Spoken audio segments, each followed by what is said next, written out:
안녕하세요. 김혜성 교수입니다. 네, 여러분들 오늘 5월의 마지막 주일인데 잘 지내셨나요? 예, 날씨도 더워지는 이제 여름이 이제 다가오고 있어서 여러분들 건강하게 잘 지내시다가 이제 학교에서 뵙기를 바랍니다. 오늘은 기독교 사회복지의 이제 실천 평가에 대해서 이제 같이 공부를 할 텐데 이제 일단은 실전 평가의 이제 개념과 중요성 이런 걸 좀 한번 짚어보고 그리고 이제 기독교 사회복지 실천 평가로 들어가도록 하겠습니다. 네, 사회복지 이제 실천 평가의 개념은 첫째가 제가 PPT를 한번 볼게요. 사회복지 프로그램이라든지 이제 어떤 복지기관의 그런 이제 활동이라든지 수행 그런 여러 가지 이제 포괄적 활동을 갖다가 체계적으로 객관적으로 판단하는 것을 말합니다. 그래서 사회복지 실천에서의 이제 평가란 개인, 가족, 집단, 지역사회 이런 데에 대한 사회복지사의 개입 활동에 대해서 초점이 맞춰져 있죠. 그러므로 이제 사회복지 실천에 사용되는 중재 또는 개입의 결과를 사정하기 위한 기술로 효과성, 효율성 이것이 가장 큰 이제 과연 어떤 프로그램을 복지관에서 운영을 했는데 빵 만드는 프로그램을 운영을 했는데 거기에 들어간 투입된 자금이 얼마였고 또 그것을 통해서 어떤 효과가 있었는지 이런 거에 대해서 객관적으로 평가하는 것을 말하고 있는 거죠.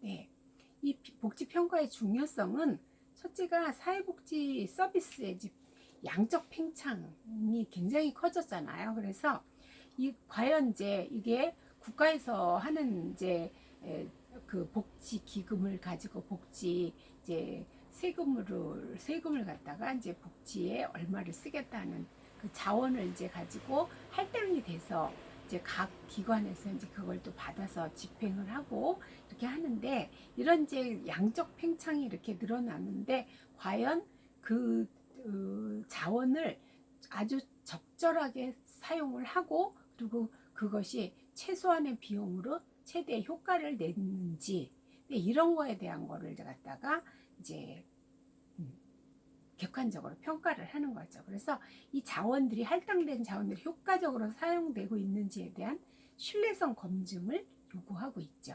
이 신뢰성 검증이 됐을 때 지역사회에서 민간 자원들도 네, 이제 더 유입될 수 있고, 예, 그래서 믿을 만하다.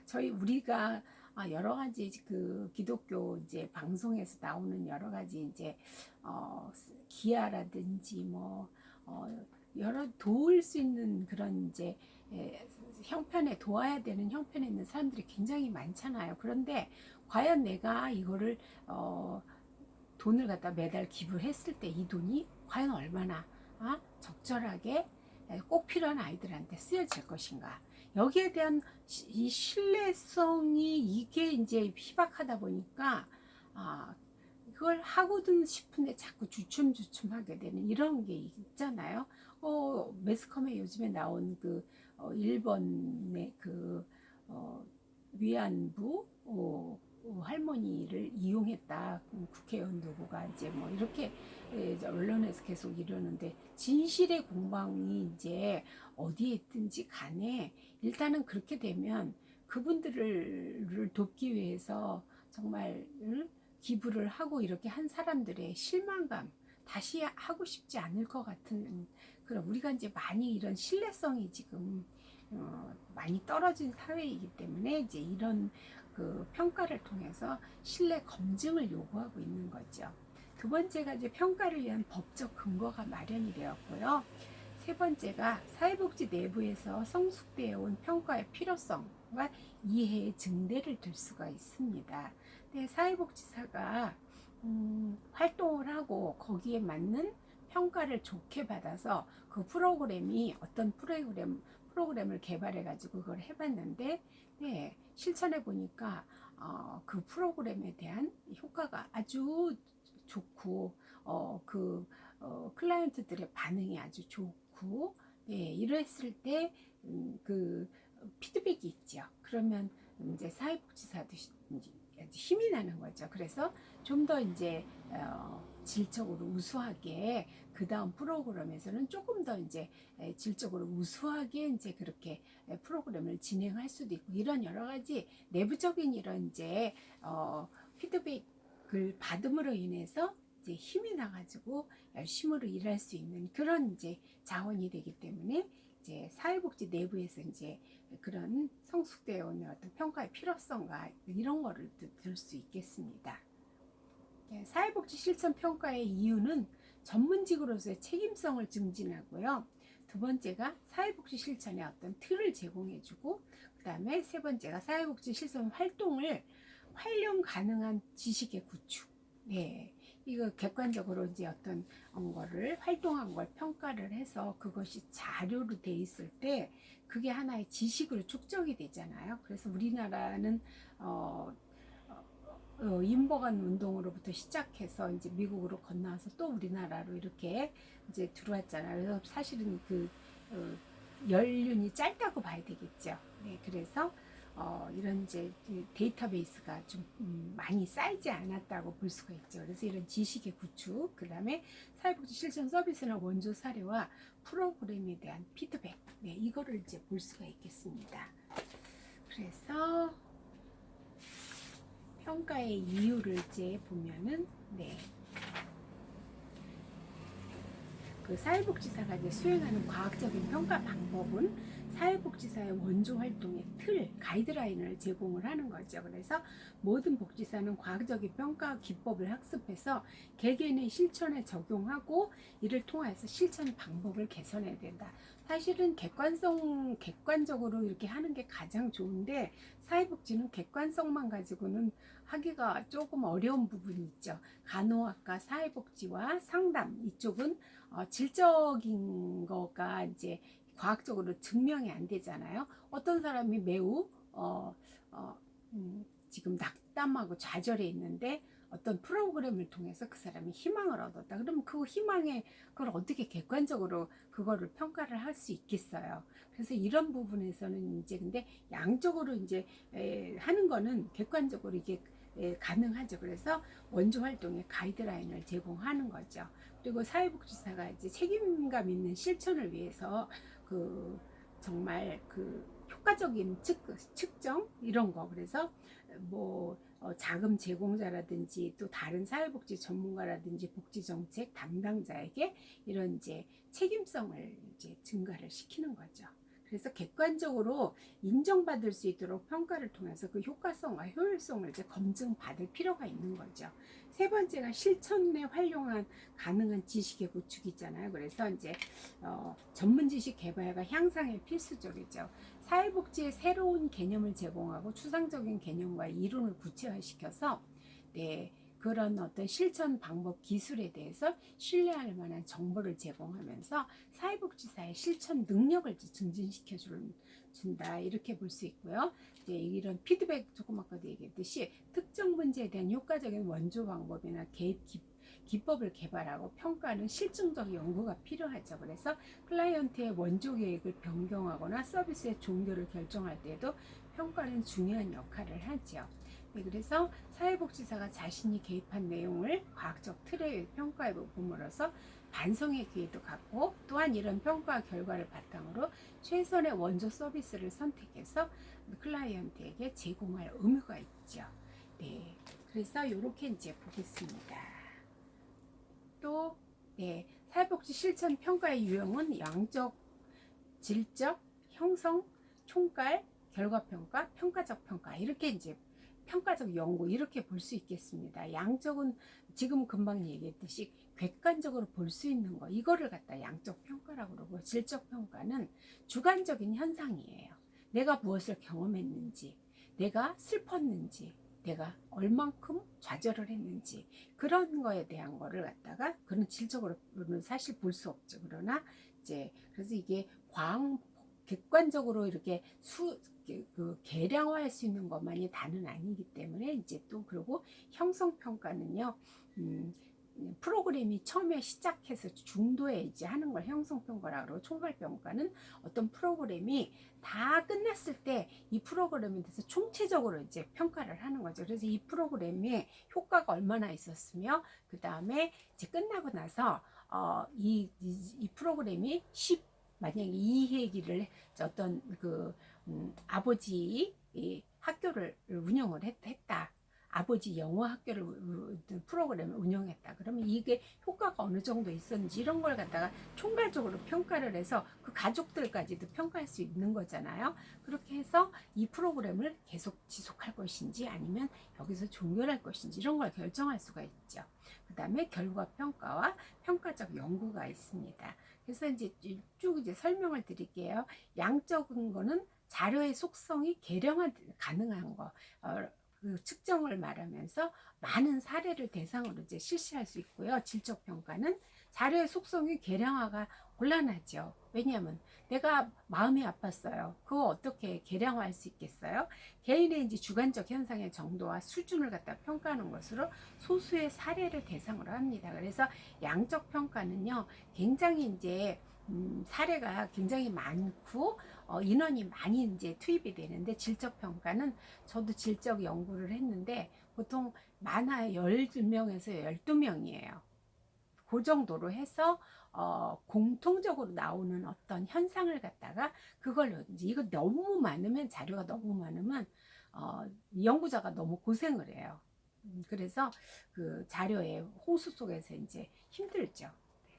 그 다음에 이제 형성평가는 아까 얘기했듯이 프로그램 과정 중에 실시를 하면서 사회복지사의 개입 과정을 사정하고 변화와 발전, 이렇게 조금 뭔가를 변화를 할 것인가, 네, 프로그램의 내용을 변화한다든지, 네, 좀 더 이렇게 발전에 초점을 맞추는 거죠. 그래서 이 프로그램을 진행 중에도 계속 이제 모니터링을 하면서 어떻게 변화하고 어떻게 좋은 쪽으로 발전해서 이 프로그램을 성공적으로 마칠 것인가, 이런 쪽으로 이제 두는 거고요. 총괄평가는 아까도 얘기했듯이 개입 방법의 효과성과 효율성을 갖다 사정하는 것으로 프로그램 종결 후에 이 프로그램을 지속할 것인지 종결할 것인지 정책 결정에 중요한 정보를 제공하고 있습니다. 네, 결과평가는 의도된 결과의 성취 정도, 네, 중독 아버지 중독자의 가정에 자녀를 갖다가, 네, 프로그램을 10회기로 해서 만약에 운영했다면 그 결과, 내가 의도된 결과가 뭐냐면 아이들이, 네, 자존감을 높여야 되겠다.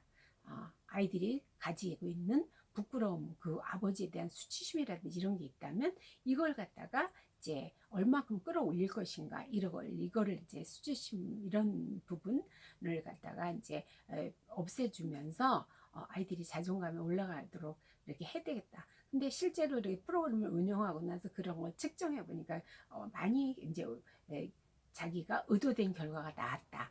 네, 만약에 이제 아이들이 자존감 측정을 해보니까 뭐 애들이 뭐 5에서 한 6으로 나왔다. 그런데 내가 의도할 때 한 9루 정도 올라갔으면 좋겠다 해서 그렇게 했을 때, 네, 그랬을 때 그 성취 정도를 밝히는 거죠. 그래서 뭐 한부모 가정 아이들, 네, 아니면 사별한 한부모 가정 아이들만 모아서, 아니면 이혼한 한부모 가정의 아이들만 모아서 이렇게 했을 때 그 결과가 어떻게, 그래서 이런 진행 중에는 사별한 만약의 경우라면 조선시대라든지 우리의 이제 역사 속에 중요한 인물들이 있잖아요. 그런 성공한 인물들이 한부모 가정의 사람들이 꽤 되거든요. 그런 사람들의 이제 예를 갖다가 이제 그 매주 한 명씩 인물을 소개하면서, 그래서 어떻게 존경받고 어떻게 사회생활을, 어떻게 관직을 수행하면서 네, 그렇게 나라의 일도 잘 이제 성공적으로 수행하고 가정도 잘 꾸려나갔는지, 이런 거를 갖다가 신뢰를 들어가면서 이제 그 프로그램을 진행할 때 아이들에게 희망이라는 게 생기잖아요. 모델이 생기죠. 역할 모델이. 왜냐하면 이 아이들은, 네, 만약에 아버지가 없는 집 아이들이라면 아버지 역할 모델이 없는데, 그런 역사 속에 이제 황희정승이 만약에 이제 그렇게 모델로 나왔다. 그러면 그분에 대한 어떤 모델링을 할 수 있는 기회가 생기는 거죠. 네, 그래서 마치 위인전을 읽은 것 같은 그런 이제 효과를 볼 수가 있죠. 근데 결과 평가는 대상에 대한 개의 결과를 평가하는 것으로 네, 최소한의 방법론적 노하우가 필요하고 엄격한 평가 기준을 요구하지는 않죠. 어쨌든 이렇게 이제 어, 네, 이 정도로. 그 다음에 평가적 연구를 보겠습니다. 사회복지사의 개입으로 결과가 성취된 것인가를 밝히기 위해서 개입과 결과의 인과적 관계를 파악합니다. 그래서 이것은 평가의 전형적인 방법인 실험 통제 연구와 유사하게, 그래서 뭐 폭력 장면, 게임 폭력 장면을 애들이 한 30명을 이나 20명 정도 모아서 이제 그런 게임 장면을 보여주고 그 행동이 어떻게 된 건지, 그 다음에 행동이 어땠는지 이런 걸 갖다가 이제 연구를 하는 게 있잖아요. 그런 것 이렇게 개입으로, 사회복지사의 개입으로 결과가 이제 근데 의도된 이제 얼마나 얘네들이 폭력성이 올라갔는지 이런 거를 갖다가 밝히기 위해서 개입하고 결과의 이제 인과적 관계를 파악하는 거. 이거가 이제 실험 통제 양적 연구에서 많이 사용하는 거죠. 네, 이렇게 보겠습니다. 그리고 실천 평가는 사회복지사의 개입 노력을 사정하고요. 프로그램 평가는 그 프로그램 평가가 효과성과 효율성을 갖다가 네, 평가를 하는 거. 이걸 이렇게 보면 되겠습니다. 네, 프로그램 평가를 다시 한 번 더 보겠습니다. 네, 프로그램 평가의 기준은 첫째가 노력이에요. 두 번째가 효율성, 그 다음에 세 번째가 효과성, 네 번째 그 역량, 그 다음에 질, 그 다음에 프로그램 운영 과정, 그 다음에 형평성. 네, 이렇게 이제 나눠볼 수가 있겠습니다.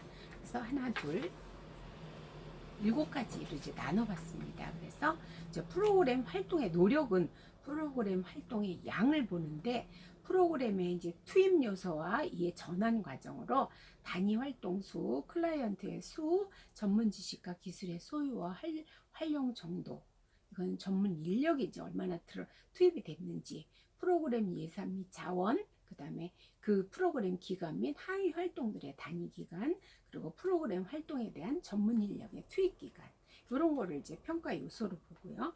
효율성에서는 산출 대비 비용 정도입니다. 서비스 단위의 산출당 소요 비용이 얼마나 들었는지. 네. 그래서 프로그램 노력, 위의 요소에 대한 이제 비용이죠. 그리고 프로그램 결과에 대한 이제 비용, 이렇게 보겠습니다. 그리고 효과성에서는 프로그램 목표의 달성 정도로 목표 이제 프로그램 노력과의 인과관계죠. 클라이언트의 인지적, 감정적 변화가 얼마나 있었는가, 또 행동상 변화는 얼마나 있었는지, 클라이언트 군의 사회적 변화는 어땠는지, 이런 거를 만약에 인지 행동 상담을 이론을 갖다가 뭐 이렇게 가르쳤다. 그러면 이제 그렇게 만약에 이제 그 행동 기법을 사용해서 네, 어떤 이제 특정한 그런 사람들만 따로 모아가지고 이제 프로그램을 이제 운영을 했는데 그 효과가 얼마나 있었는지, 아까 제가 자존감 얘기도 했잖아요. 그리고 방어가 높은 사람들, 회피성이 높은 사람, 이런 사람들도 또 모아서 할 수 있죠. 그래서 영화 굿 윌 헌팅을 보면은요, 머리는 천재예요. 그러나 이 사람이 정서적인 부분에서는 사람한테 버림받은 상처 때문에 마음이 닫혀 있어요. 그 수학, 그 유명한 대학에서 교수가 수학 문제를 내줬는데 그거를 그 대학생들이 못 풀었는데 거기 청소부 위일이 풀어요. 그거를 나중에 이제 그게 알려지거든요. 알게 돼요. 교수가. 그래서 교수가 이 천재를 갖다가 어떻게든 이제 좋은 직장도 마련해 주고 싶고 이래서 하는데 마음을 안 열어요. 그래서 상담으로 의뢰가 돼요. 그래서 이제 근데 마음이 닫힌 사람이 오히려 상담자를 조롱하는 상황이 되고 마음문을 열지 않는데, 마지막에 자기 친구, 그 교수의 친구 정신과 의사한테 한테 이제 의뢰가 돼가지고 그 사람하고 이제 상담을 하면서 치료가 되는 게 이게 나와요. 굿 윌 헌팅이라는 영화입니다. 이렇듯이 그래서 이 사람은 정말 머리는 천재지만 사람 연애를 이제 하는데 예, 그 여자한테 버림받을까봐 자기가 먼저 이렇게 버리는 이렇게 관계를 끊어버리는 그런 이제 그 방어가 굉장히 높은 거죠. 네, 이런 그래서 그 정신과 의사가 그 입양됐다가 그 입양된 양 아버지가 담뱃불로 지지고 혁대로 때리고 이러는 그 과정에서 많은 상처를 입고 거기다 파양까지 당했어요. 그러니까 나는 사랑받을 수 없는 존재. 나는 또 어때요? 내가 뭔가 잘못돼서 버림을 받는구나. 나는 재수없는 사람, 재수없는 아이. 이렇게 요즘에 그 영혼 수성공이라는 그 저기 수목 드라마가 나오는데 제가 그걸 유심히 보고 있어요.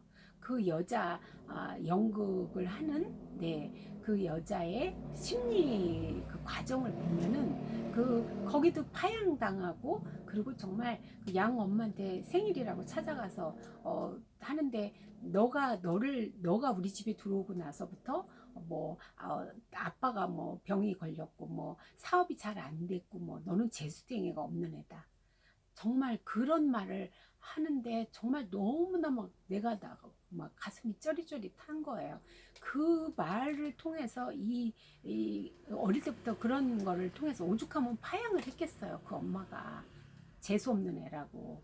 그랬으니 얼마나 많은 독서를 이 아이한테 날렸을 거를 그날 그 엄마 생일이라고 찾아갔을 때 또 너는 미쳤다고 그러면서 그렇게 막 애를 건드리니까 애가 막 소리 지르고 날뛰니까 미친년이라고 그렇게 절대 미친 사람이 아닌데 그 엄마의 그런 태도를 통해서 엄마가 미친년이 되도록 거울 반응을 해주는 거예요. 그걸 보면서 마음이 너무 아픈 거예요. 이런 사람들은 상담을 해도요 효과가 정말 그 보드 경계선 성격 장애 유형이 된 거예요. 네. 이렇듯이 그런 어떤 프로그램에 이제 그런 거 운영해가지고 너는 인지적으로 너는 재수댕이가 없는 애가 아니야. 그거를 그런 그 양부모의 넌 재수 없는 애 너가 들어와서 우리 집안이 이렇게 됐어. 이런 그게 핵심으로 이 아이의 사고 체계에 형성된 거죠. 인지 오류 자동적 사고. 이런 게 형성이 돼서 핵심 신념이 생겨요. 나는 사랑받을 수 없는 사람, 나는 버림받아 마땅한 사람이야.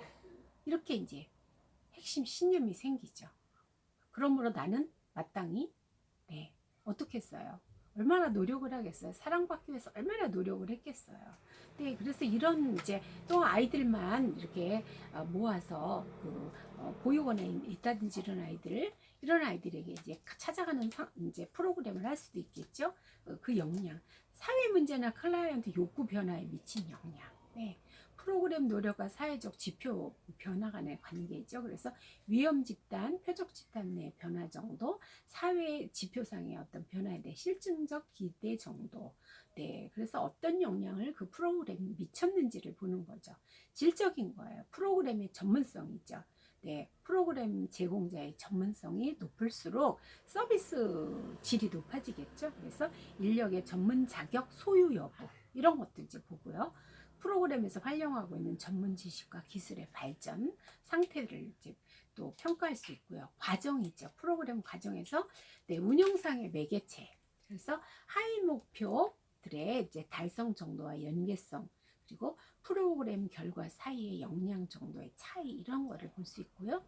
이제 형평성에서는 프로그램 배분의 공평성으로 대상 집단에게 동일한 접근 기회가 주어졌는지에 대한 그 여부 정도 그리고 그 프로그램 활동이 지역 내에 균등하게 이제 이것이 배분되고 있는지 뭐 동작구면 동작구 양천구면 양천구에 그 프로그램이 각 사회복지기관마다 다 균등하게 배분돼서 전문가들이 들어가서 이제 그 프로그램을 운영을 했는지 이런 거를 이제 보는 거죠. 네, 요렇게 이제 그 평가에 대한 거를 이제 위에까지 일반적인 거를 봤습니다. 그리고 이제 네, 기독교 사회복지를 이제 들어가겠습니다. 기독교 사회복지 실천과 평가 285페이지입니다. 네, 배움, 소망, 감사가 있는 5복지관 사례관리 실천 공동 발표. 그리고 이제 이 사회복지사가 나와서 이렇게 발표하는 게 이제 나와요. 제가 이미지를 넣습니다. 그래서 기독교 사회복지 실천에서의 평가의 의의와 필요성. 네, 평가의 의의와 필요성을 한번 볼까요?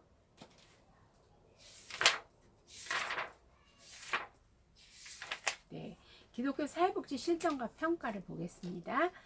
기독교 사회복지 실천이 자원봉사적 성격으로 그 역할을 다하여 지금까지 왔습니다. 그래서 이제 지금 사회복지 현장에서 좀 더 전문적이고 사회적 책임을 강조하는 시대에 의미에서 교회의 자원봉사적 성격으로는 시대에 뒤떨어지는 결과와 여러 가지 문제를 야기시킬 수 있습니다. 그래서 이제 한국의 사회복지 현장도 급격한 변화와 양적 성장을 경험하고 지금 계속 커지고 있죠. 그래서 이런 증가는 사회 문제에 대응하는 사회복지 서비스의 신속한 대응을 요구하고 있습니다.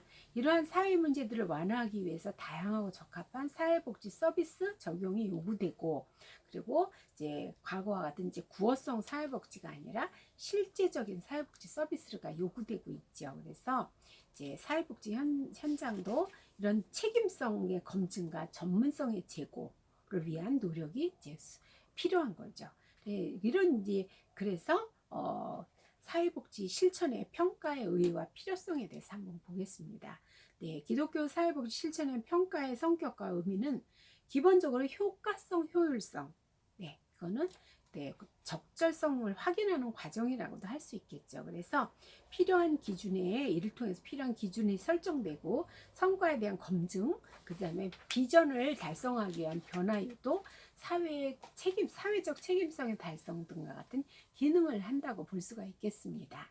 네, 이와 같이 이제 평가는 상당히 포괄적인 의미를 소유하고 있는데 크게 두 가지 유형으로 구분하고 있는데 효과성 평가와 총괄 평가 이렇게 볼 수 있습니다. 아까 설명은 드렸죠. 효과성 평가, 총괄 평가. 그래서 얼마나 잘했는가, 할 만한 가치가 있는가 등에 초점을 두고 또 다른 하나는 형성표. 이 프로그램 개발자에게 필요한 정보를 제공하고 의사결정자에게 프로그램을 향상시킬 수 있는 판단의 기회를 제공하는 거죠. 중간에 이거는 이제 프로그램을 진행 중에 평가하는 거잖아요. 그래서 무엇을 하고 있는지, 어떻게 하고 있는지, 얼마나 잘하고 있는지 초점을 둔다고 볼 수 있겠습니다. 그리고 또 평가는 정책 수준과 프로그램 수준이라는 두 가지 이제 기준에서 진행될 수 있는데, 정책 평가는 일반적으로 정책이 조직의 목표를 어느 정도 잘 반영하고 있는가, 네. 그 다음에 정책들 사이가 일관성이 있게 잘 되고 있는지, 그리고 프로그램 평가는 프로그램이 효과적인 방법으로 그런 어떤 조직의 목적과 목표를 달성하고 있는 거에 이제 초점을 두는 거죠. 네, 그래서 그 정책이 조직의 목표를 어느 정도나 반영하고 있는지, 네, 사회복지관마다 어떤 목표가 있잖아요. 목표를 이제 올해의 목표 달성, 네, 이게 있잖아요. 왜냐하면 국가에서 자원을, 네, 1년 이제 쓸 그 자원을 갖다가 각 기관마다 배분을 해주잖아요. 그래서 네, 그래서 정책 평가와 프로그램 평가의 차이는 무엇보다 정책 평가는 프로그램 평가에 대한 평가 없이 진행될 수 있지만 프로그램 평가는 정책 평가 없이 진행될 수 없는 특성을 지니고 있어서 이러한 의미에서 평가 영역, 대상의 측면에서 프로그램 평가가 정책 평가보다는 넓은 의미를 가진다고 볼 수 있겠습니다. 그래서 한번 볼게요. 첫째 이제 PPT를 한번 볼게요. 예, 네. 목적과 목표 달성을 확인하는 이제 성격으로 볼 수가 있고요. 프로그램의 시작, 그 다음에 진행, 그 다음에 전 과정에 관여를 하고 있습니다. 그리고 평가 기준을 통해서 총체적이고 체계적인 과정에 긍정적인 요인과 부정 요인을 갖다가 개선할 수가 있는 거죠. 그리고 프로그램 평가 과정과 결과의 활용은 이것이 학습과 성장에 이제 복지사들에게 아니면 정책 결정자 아니면 그 기관장들에게 이런 이제 프로그램 평가 과정과 결과의 활용은 본인이 많이 배우게 되죠. 그 프로그램을 진행하면서 네, 좀 더 잘 프로그램을 좀 더 보완하고 해서 다음 프로그램들은 좀 더 전문적인 이제 운영을 할 수 있는 이런 이제 학습과 성장의 기회를 제공합니다. 네. 그래서 이제 평가 필요성에서는 실천 기관에 대한 사회적 요청이다. 왜? 실천 기관이 기독교 사회복지는요 민간 복지잖아요. 민간 원조잖아요. 이러다 보니까 이게 더 이제 사회적인 실천이 요구돼서 네, 이렇게 민간의 원조로 이제 실시되는 특징을 갖고 있기 때문에 재정을 지원하는 입장에서 볼 때 어때요? 자원이 효율적으로 효과적으로 사용되기를 원한다고 볼 수 있겠죠. 그래서 이제 위탁받은 재원이기 때문에 책임성 있게 잘 사용해야 될 의무가 있고요. 또 사회에 공식적인 서비스를 제공하는 입장에 있기 때문에 사회에 대해서도 효율적이고 효과적으로 서비스를 제공하는 책무를 가지고 있다고 볼 수가 있는 거죠. 예, 그래서 기독교 사회복지 실천이 평가의 이제 의미를 간과한 가운데 진행되면 자기만족에 도취해서 비효율적이고 비효과적인 활동으로 전락할 위험성이 있다 이렇게 보고 있습니다. 그래서 따라서 이제 활동이 효과적이고 효율성을 요청하는 상황에서 활동 주체는 객관성 있는 업무 평가를 실시하는 게 좋겠습니다. 두 번째가 실천 기간의 내부적 요인의 극복입니다. 두 번째죠. 이것이 실천하는 조직에 감사할 따름이지 효율성이 있는 것인지 효과성이 있는 것인지 확인할 수 있는 입장이 아니죠. 그런데 그런 인적 물적 자원의 투입과 산출을 갖다 영리 조직과 같이 엄격하게 관리가 필요가 없다. 이렇게 이제 하기 때문에 이제 그런데 이런 비영리적인 이제 기독교 사회복지 활동은 그래서 임의로 결정한 산출에 자원을 투입하는 경향이 많다고 해요. 그래서 산출 결과도 객관적이지 않거나 또 엄밀하게 확인되지 않는 경우가 많다고 볼 수 있다고 합니다. 그래서 이제 이렇게 되다 보면 조직의 중요 참가자들의 동기가 이제 뭐라 그래야 되죠? 후원하는 사람들 이런 사람들이 이제 뭐 그냥 기독교 사회복지를 실천하는 조직에 감사하고 뭐 효율성이 있는지 없는지 확인할 입장에 없으니까 그러나 이 사회복지 이런 실천 기관에서 내부적으로 이걸 극복해야 될 요인이라고 이렇게 이야기를 하고 있습니다. 그래서 이러한 자기 만족에 빠지지 않고 상황을 극복하기 위해서 활동 평가를 통해서 객관성이 있는 통일성을 추구해야 될 필요가 있다. 그래서 이제 기독교 사회복지 실천은 사람이